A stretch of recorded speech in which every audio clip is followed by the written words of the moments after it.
time is limited and we are taking records and we are not going to take it lightly. They will be presented before the court when we get the power, because we cannot expect a country to be run like a home of a person.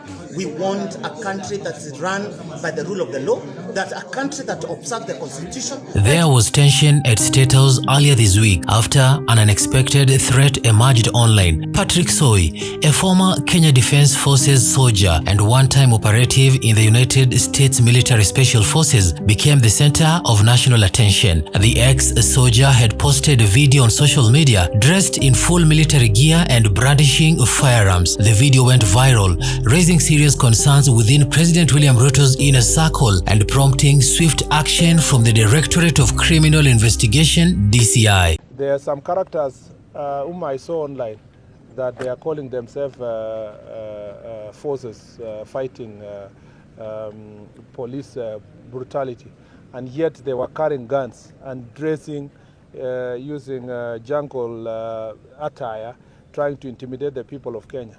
I want to tell this: all police officers who are out of service, all military officers who are out of service, they have a greater responsibility than a civilian. And we will... According to sources close to the security team, Statehouse was on high alert shortly after the video surfaced. A group of 13 special selected DCI officers were immediately dispatched to track down Soi. The urgency of the operation showed how seriously the state viewed the situation. Within just 24 hours, the officers managed to locate and arrest Soi, bringing him into custody before things could spiral further. But this is not just about one man in army fatigue. Patrick Soi is not your ordinary ex-soldier. After serving in the military both in Kenya and abroad, he returned with ambitions bigger than most. He has been vocal online, presenting himself as a voice for what he calls the forgotten forces, interdicted police officers, ex-soldiers, and other disillusioned security personnel. Soi recently launched a movement known as FBI, short for Fighting Brutality Intelligently. The group message has gained traction among individuals who feel left out by the current administration. Soi's mission, according to his public posts, is to expose and confront police brutality and government oppression. However, to the authorities, his words and actions suggest something more dangerous, a potential rebellion. All military officers who are out of service, they have a greater responsibility than a civilian, and we will put them under very strict surveillance, because those are persons who are highly trained by the government of Kenya on the use of arms. His followers, including interdicted police officers and former security personnel who were dismissed from the service under controversial circumstances, that has added weight to the fears that this is more than a social media stunt. The government sees a possible uprising disguised as a fight for justice. This is political game, and my position here in court today, the state is aware, and I've been a state asset.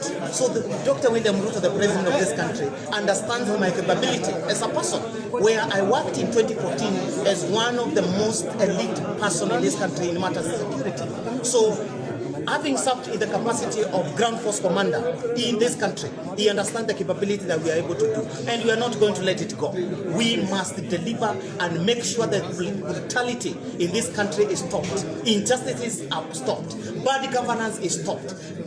When Soi appeared in court following his arrest, he wore the same military outfit seen in the viral video. His presence was loud, defiant, and theatrical. It wasn't just a court appearance, it was a statement. To his growing number of supporters online, Soi represents resistance against what they see as a failed system.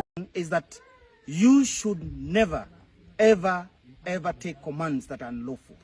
And in any case, if there is any officer, like you've seen, we are in conjunction right now, we are collaborating with Cop Shakul, we are collaborating with Abande Kimanthi, in a manner that any officer that will be dismissed from service due to circumstances of following or not following unlawful command, therefore, we are going to embrace them as a community.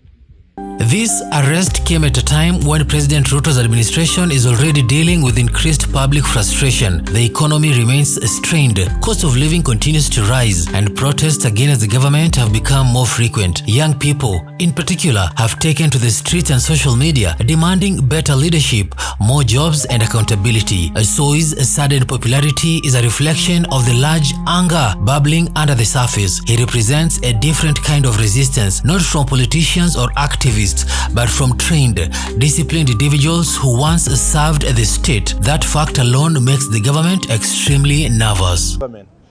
We consider that subversive activities, and I'm glad that the DCI has investigated, arrested, charged some of them, and must be dealt with.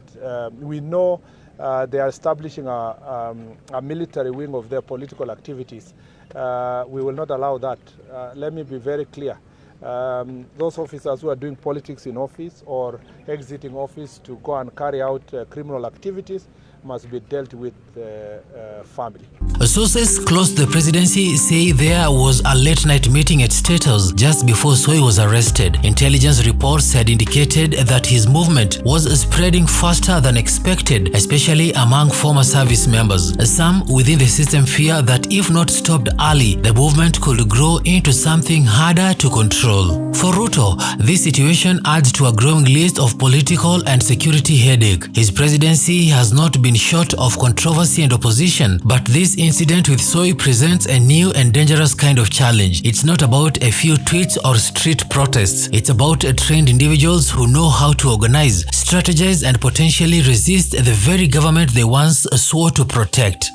What we are saying and what I want to state, and I want to say this, and with good faith, it doesn't matter because myself as Patrick Osoi, because I am running for Kenyan president, I want to tell you one thing. I wouldn't pray that I find a failed government. So I cannot, a pure and patriotic Kenyan like me, my wish would want to see the government of the day listening and actioning to the issues that the young people are crying for. Actually, dialogue. While Soi now waits for the court to decide his fate, the government is not taking any chances. Investigations into his movements are ongoing. The DCI, military intelligence, and other state agencies have reportedly been instructed to identify and monitor anyone who might be connected to the FBI movement. But even as the state moves to dismantle Soi's network, the message he has sent out is already in the public space. His arrest may have stopped his immediate plans, but it has only drawn more attention to his cause. The challenge for the Ruto administration is no longer just about arresting individuals. It's about managing the growing resentment that is now being expressed not just by civilians, but by those who once wore the uniform. In a country where citizens are growing more restless by the day, Patrick Soi's dramatic appearance and arrest is a warning sign. It reveals just how deep the cracks within the system might be, and unless those cracks are addressed, the resistance will keep taking new forms. Who are giving orders. Time is limited and we are taking records and we are not going to take it lightly.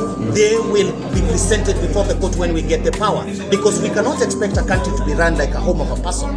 We want a country that is run by the rule of the law, that a country that observes the constitution. Right now, matters are in court even about the elections that are supposed to take part next year, 11th August next year.